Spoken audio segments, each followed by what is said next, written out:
हिंदी साहित्य की सुप्रसिद्ध कृतियों की श्रृंखला में कथा सम्राट मुंशी प्रेमचंद की कहानी ईदगाह का पहला भाग। रमजान के पूरे 30 रोजों के बाद ईद आई है। कितना मनोहर, कितना सुहावना प्रभाव है। वृक्षों पर अजीब हरियाली है, खेतों में कुछ अजीब रौनक है, आसमान पर कुछ अजीब लालिमा है। आज का सूर्य देखो, कितना प्यारा, कितना शीतल है, यानी संसार को ईद की बधाई दे रहा है। गांव में कितनी हलचल है। ईदगाह जाने की तैयारियां हो रही हैं। किसी के कुर्ते में बटन नहीं है, पड़ोस के घर में सुई धागा लेने दौड़ा जा रहा है। किसी के जूते खड़े हो गए हैं, उनमें तेल डालने के लिए तेली के घर पर भागा जाता है। जल्दी जल्दी बैलों को सानी पानी दे। ईदगाह से लौटते लौटते दोपहर हो जाएगी। 3 कोस का पैदल रास्ता, फिर सैकड़ों आदमियों से मिलना भेंटना, दोपहर से पहले लौटना असंभव है। लड़के सबसे ज्यादा प्रसन्न हैं। किसी ने 1 रोजा रखा है, वो भी दोपहर तक, किसी ने वो भी नहीं। लेकिन ईदगाह जाने की खुशी उनके हिस्से की चीज है। रोजे बड़े बूढ़ों के लिए होंगे, इनके लिए तो ईद है। रोज ईद का नाम रटते थे, आज वो आ गई। अब जल्दी पड़ी है कि लोग ईदगाह क्यों नहीं चलते। इन्हें गृहस्थी की चिंताओं से क्या प्रयोजन। सेवैयों के लिए दूध और शक्कर घर में है या नहीं, इनकी बला से। ये तो सेवैयां खाएंगे। वो क्या जाने कि अब्बा जान क्यों बदहवास है चौधरी कायम अली के घर दौड़े जा रहे हैं। उन्हें क्या खबर कि चौधरी आंखें बदल लें तो ये सारी ईद मुहर्रम हो जाए। उनकी अपनी जेबों में तो कुबेर का धन भरा हुआ है।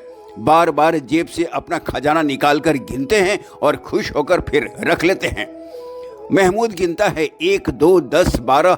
उसके पास 12 पैसे हैं। मोहसिन के पास 1, 2, 3, 8, 9, 10 पैसे हैं। इन्हीं अनगिनत पैसों में अनगिनत चीजें लाएंगे, खिलौने, मिठाइयाँ, बिगुल, गेंद और न जाने क्या क्या। और सबसे ज्यादा प्रसन्न है हामिद, वो 4-5 साल का गरीब सूरत दुबला पतला लड़का, जिसका बाप गत वर्ष हैजे की भेंट हो गया और माँ न जाने क्यों पीली होती होती एक दिन मर गई।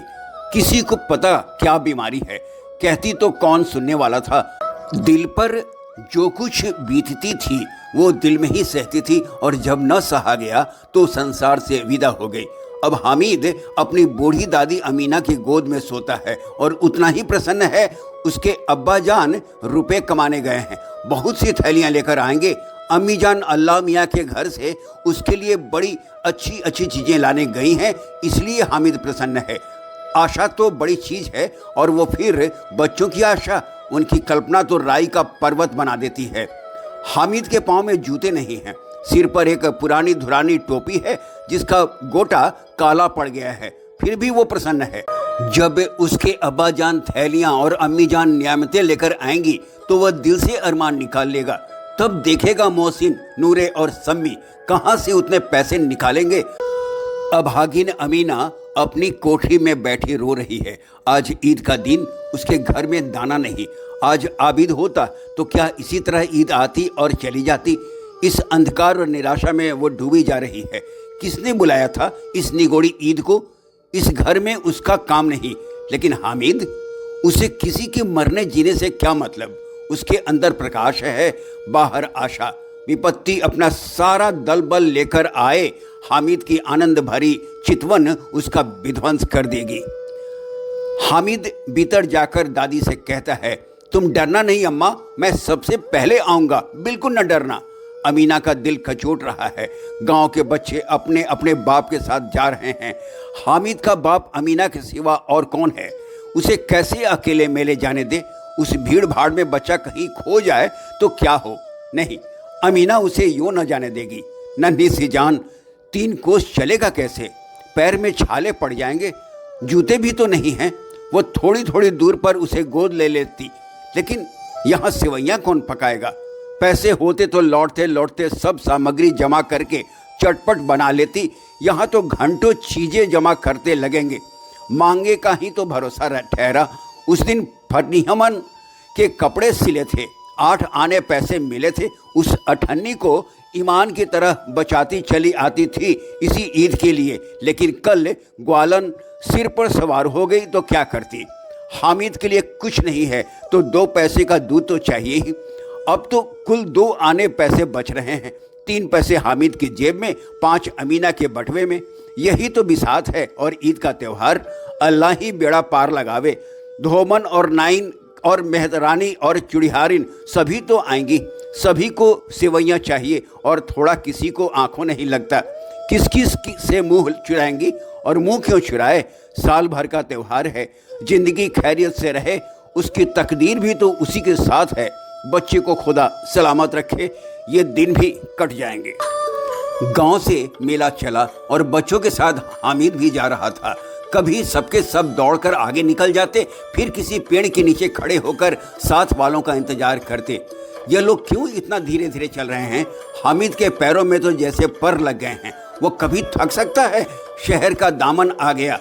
सड़क के दोनों ओर अमीरों के बगीचे हैं, पक्की 4 दीवारी बनी हुई है, पेड़ों में आम और लीचियां लगी हुई हैं। कभी कभी कोई लड़का कंकड़ी उठाकर आम पर निशान लगाता है, माली अंदर से गाली देता हुआ निकलता है। लड़के वहां से 1 फरलांग पर हैं, खूब हंस रहे हैं, माली को कैसा उल्लू बनाया। बड़ी बड़ी इमारतें आने लगी। यह अदालत है, यह कॉलेज है, यह क्लब घर है।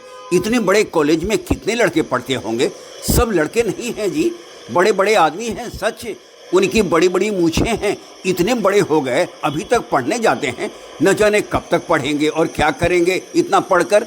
हामिद के मदरसे में 2-3 बड़े बड़े लड़के हैं, बिल्कुल 3 कौड़ी के, रोज मार खाते हैं, काम से जी चुराने वाले। इस जगह भी उसी तरह के लोग होंगे और क्या। क्लब घर में जादू होता है, सुना है। यहाँ मुर्दों की खोपड़ियाँ दौड़ती हैं और बड़े बड़े तमाशे होते हैं, पर किसी को अंदर नहीं जाने देते। और वहाँ शाम को साहब लोग खेलते हैं, बड़े बड़े आदमी खेलते हैं, मूंछों दाढ़ी वाले, और मेमे भी खेलती हैं। सच, हमारी अम्मा को यह दे दो, क्या नाम है, बैट, तो उसे पकड़ ही न सके, घुमाते ही लुढ़क जाएं। महमूद ने कहा, हमारी अम्मी जान का तो हाथ कांपने लगे, अल्लाह कसम। मोहसिन बोला, चलो मनो आटा पीस डालती हैं, जरा सा बैट पकड़ लेंगी तो हाथ कांपने लगेंगे। सैकड़ों घड़े पानी रोज निकालती हैं, 5 घड़े तो तेरी भैंस पी जाती है। किसी मेम को 1 घड़ा पानी भरना पड़े तो आंखों तले अंधेरा आ जाए। महमूद, लेकिन दौड़ती तो नहीं, उछल कूद तो नहीं कर सकती। मोहसिन, हाँ, उछल कूद तो नहीं सकती, लेकिन उस दिन मेरी गाय खुल गई थी और चौधरी के खेत में जा पड़ी थी। अम्मा इतना तेज दौड़ी कि मैं उन्हें न पा सका। सच। आगे चले, हलवाइयों की दुकानें शुरू हुई। आज खूब सजी हुई थी। इतनी मिठाइयाँ कौन खाता है? देखो ना, एक एक दुकान पर मनो होंगी। सुना है रात को जिन्नात आकर खरीद ले जाते हैं। अब्बा कहते थे कि आधी रात को एक आदमी हर दुकान पर जाता है और जितना माल बचा होता है वो तुलवा लेता है और सचमुच के रुपए देता है। बिल्कुल ऐसे ही रुपए। हामिद को यकीन ना आया, ऐसे रुपए जिन्नात को कहाँ से मिल जाएंगे? मोहसिन ने कहा, जिन्नात को रुपए की क्या कमी, जिस खजाने में चाहें चले जाएं, लोहे के दरवाजे तक उन्हें नहीं रोक सकते जनाब। आप हैं फिर मैं, हीरे जवाहरात तक उनके पास रहते हैं। जिससे खुश हो गए उसे टोकरों जवाहरात दे दिए। अभी यहीं बैठे हैं, 5 मिनट में कलकत्ता पहुंच जाएं। हामिद ने फिर पूछा, जिन्नात बहुत बड़े बड़े होते हैं? मोहसिन, एक एक सिर आसमान के बराबर होता है जी। जमीन पर खड़ा हो जाए तो उसका सिर आसमान से जा लगे, मगर चाहे तो एक लोटे में घुस जाए। हामिद, लोग उन्हें कैसे खुश करते होंगे? कोई मुझे यह मंत्र बता दे तो एक जिन्न को खुश कर लूं। मोहसिन, अब ये तो मैं नहीं जानता, लेकिन चौधरी साहब के काबू में बहुत से जिन्नात हैं। कोई चीज़ चोरी हो जाए, चौधरी साहब उसका पता लगा देंगे और चोर का नाम बता देंगे। जुमराती का बछवा उस दिन खो गया था, 3 दिन हैरान हुए, कहीं न मिला। तब झक मारकर चौधरी के पास गए। चौधरी ने तुरंत बता दिया, मवेशी खाने में है, और वहीं मिला। जिन्नात आकर उन्हें सारे जहां की खबर दे जाते हैं। अब उसकी समझ में आ गया कि चौधरी के पास क्यों इतना धन है और क्यों उनका इतना सम्मान है। आगे चले, ये पुलिस लाइन है, यहीं सब कांस्टेबल कवायद करते हैं। रैटन 5-4 रात को बेचारे घूम घूम कर पहरा देते हैं, नहीं चोरियां हो जाएं। मोहसिन ने प्रतिवाद किया, ये कांस्टेबल पहरा देते हैं तभी तुम बहुत कुछ जानते हो। अजी हजरत, ये चोरी करते हैं। शहर के जितने चोर डाकू हैं सब इनसे मिले रहते हैं। रात को ये लोग चोरों से कहते हैं चोरी करो, और आप दूसरे मोहल्ले में जाकर जागते रहो पुकारते हैं। तभी इन लोगों के पास इतने रुपए आते हैं। मेरे मामू एक थाने में कांस्टेबल हैं, 20 रुपया महीना पाते हैं, लेकिन 50 रुपये घर भेजते हैं। अल्लाह कसम, मैंने एक बार पूछा था कि मामू आप इतने रुपए कहाँ से पाते हैं? हंसकर कहने लगे, बेटा अल्लाह देता है। फिर आप ही बोले, हम लोग चाहें तो एक दिन में लाखों मार लाएं, हम तो इतना ही लेते हैं जिसमें अपनी बदनामी ना हो और नौकरी न चली जाए। हामिद ने पूछा, ये लोग चोरी करवाते हैं तो कोई इन्हें पकड़ता नहीं? मोहसिन उनकी नादानी पर दया दिखाकर बोला, अरे पागल, इन्हें कौन पकड़ेगा? पकड़ने वाले तो ये लोग खुद हैं, लेकिन अल्लाह इन्हें सजा भी खूब देता है। हराम का माल हराम में जाता है। थोड़े ही दिन हुए मामू के घर में आग लग गई, सारी लेई पूंजी जल गई, एक बर्तन तक ना बचा। कई दिन पेड़ के नीचे सोए, अल्लाह कसम पेड़ के नीचे। फिर न जाने कहाँ से 100 कर्ज लाए तो बर्तन भाड़े आए। हामिद, 100 तो 50 से ज़्यादा होते हैं। कहाँ 50 कहाँ 100, 50 एक थैली भर होता है, 100 तो 2 थैलियों में भी न आए। अब बस्ती घनी होने लगी, ईदगाह जाने वालों की टोलियां नजर आने लगी, एक से एक भड़कीले वस्त्र पहने हुए, कोई इक्के टांगे पर सवार, कोई मोटर पर। सभी इत्र में बसे, सभी के दिलों में उमंग। ग्रामीणों का एक छोटा सा दल अपनी विपन्नता से बेखबर, संतोष और धैर्य में मगन चला जा रहा था। बच्चों के लिए नगर की सभी चीज़ें अनोखी थी। जिस चीज़ की ओर ताकते ताकते ही रह जाते, और पीछे से बार बार हॉर्न की आवाज़ होने पर भी ना चेतते। हामिद तो मोटर के नीचे जाते जाते बचा। सहसा ईदगाह नजर आई। ऊपर इमली के घने वृक्षों की छाया है, नीचे पक्का फर्श है जिस पर जाजम बिछा हुआ है, और रोजेदारों की पंक्तियां एक के पीछे एक न जाने कहां तक चली गई हैं, पक्की जगत के नीचे तक, जहां जाजम भी नहीं है। नए आने वाले आकर पीछे की कतार में खड़े हो जाते हैं, आगे जगह नहीं है। यहाँ कोई धन और पद नहीं दिखता।